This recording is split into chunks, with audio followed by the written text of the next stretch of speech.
Hey, how you doing? Justin here. Welcome to lesson 7 of my beginner guitar course, and it is in fact the last lesson in grade 1, in the white grade. So there'll be some information on how to pass grade 1 at the end of this module, but we got some fun stuff coming up. It's basically consolidation.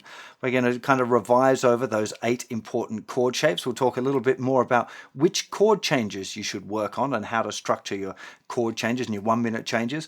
We'll talk a little bit about how to speed up your chord changes using a little technique I call air changes, which is something that you want to focus on moving forward.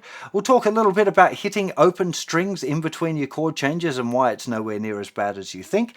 We're also going to check out some extracurricular activities that I'd recommend that you get involved with right away, principally ear training and music theory. So I'll do a little lesson on each one of those, why they're important and why I think you should try and get stuck into those as soon as you can. Of course, we'll be talking a bit about practice as well. I will give you a standardized kind of general practice routine, but at this point in your journey, you need to become a bit of a self-assessor and work out what things you're struggling with the most and adapt the practice routine so it fits you best. Okay, because everyone's going to be a little different, have different chords that they can't do, or some people will be great with chords and struggling with the strumming, and other people will be great with the songs, and everyone's going to be different. So you need to adapt the practice routine so that you can pass grade 1 and move on to grade 2. But for now, let's get stuck into the content for lesson 7.